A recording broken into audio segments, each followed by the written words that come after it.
Hello, my name is James Ziegler, and I'll be your child's U.S. government teacher this semester. First off, just want to start by saying I've absolutely loved getting to work with your kids so far this year. They've been a great group. They've been staying engaged in our class, and also just in terms of the class discussions we've had so far, been really happy overall with the participation we've seen and just how many voices have been willing to share in class. So, like I said, it's been a great start to the year. I hope your students are enjoying our Gov class as well. Just wanted to start off today telling you a little bit about who I am. Then I'll get into briefly my philosophy of teaching. And then lastly, just wanted to go over with you my Canvas page and how that'll be set up. And that's going to be probably the best resource available for your students as well as yourselves.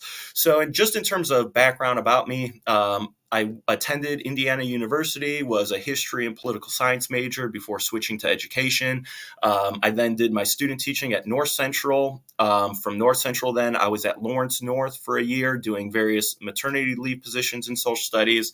And now I've been here at Carmel High School for the past 16 years. So kind of crazy it's been that long, but really have enjoyed it and still love teaching and approach it with as much passion as when I first started. In terms of just my philosophy of teaching, number one of my goals always is to make sure that I'm creating safe, inclusive, welcoming spaces where all students feel seen, feel heard, feel like they could be themselves. Because as I mentioned before, we do a lot of class discussion. And so just making sure that students feel safe in the classroom, I think enables them to feel more comfortable sharing their thoughts as we're having various political conversations. Another, major goal of mine as a teacher is just helping make sure that all students can reach their full potential. And I know we all have different learning styles. We all learn at different paces as well. So there's certain things that are built into my course to help ensure students can be as successful as they want. A couple of things I just want to mention to you is that your child always has the opportunity to do retakes in my class or to resubmit assignments. So it doesn't matter if it's a small assignment like a current event or a discussion board activity, all the way up to our quizzes and tests. If your child ever does not score as well as they hope on an assessment, please just have them come see me. Like I said, I'm always willing to allow a student who wants to improve their grade to put in the work to do so. Now, again, if they're going to retake a test, for example, I may ask them to complete some kind of activity to show me they've relearned the material and attempted to master that. So that might be something like if they didn't complete the study guide, I may ask them to fill that out before they can do a retake. Or it might be even something as simple as coming in and conferencing with me during SRT and going over concepts they didn't understand before they do a retake. But that's just one of the many things that I try to do to help ensure, again, students can reach their full potential in our class and get the grade that they're seeking. Obviously, I'm always happy to meet in SRT before or after school to provide any additional supports as well.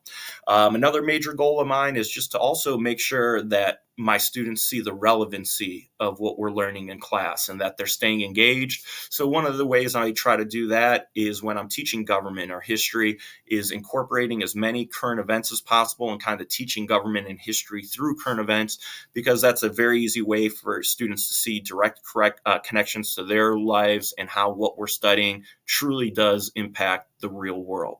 And then one of the other big things for me, I know not all of our students, but many of our students will be going on to either a 2 or 4 year college program. And so I just want to make sure that students feel like they have the historical thinking and social studies skill sets necessary to be successful at the next level. So one of the things we're going to work on this year is evaluating sources and how do we determine how valuable or limited a source may be for researching a topic based on who the author is, the publisher is, and their credentials, and the purpose even of a source that we are reading. In addition to that, another big thing for me is just helping students grow to become better writers. How do you write a strong thesis statement? How do you support arguments that you're making in an essay with evidence and analysis? Also want students to be able to develop strong reflective questioning skills. And so one of the ways we're going to do that is through the use of Socratic seminars, where students develop their own questions based on things we're discussing and talking about in class to push their peers' thinking.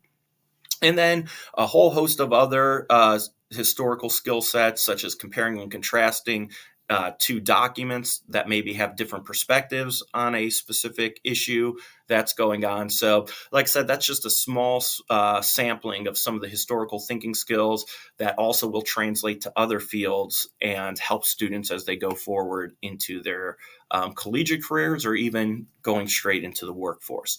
Now, last thing I just wanted to go over quickly is my Canvas course. So everything that we do in my class will always be housed in Canvas.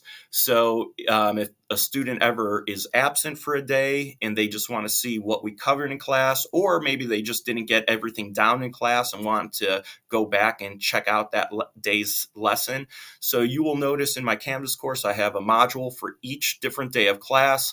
At the top of each module will always be a lesson agenda that spells out step by step everything that we covered in that class period. And I try to make it as specific as possible for students who are not in class that day. They can know exactly what we did.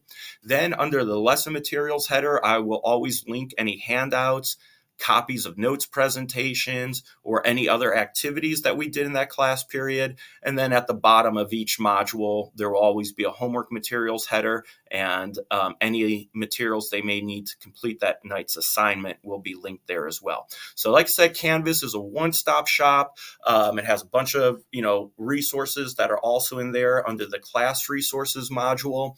But especially, again, for students as they're studying for tests or filling out study guides, or again, if they just didn't get notes copied down, all my class notes will always be housed in those Canvas modules. And it really is just a great place to start in terms of a resource to do well in my class. If you or your child ever need to get a hold of me, please do not hesitate to email me or send me a Canvas inbox message. I always check my emails and Canvas messages at least once an evening and try to always get back within 24 hours. But again, if there's ever any specific questions, comments, concerns you have for me, or if your child's ever struggling, please do not hesitate to reach out, because like I said, I do want them to reach their full potential and really enjoy our class and feel like they could do well. Thank you for your time. And again, look forward to working with your children this semester.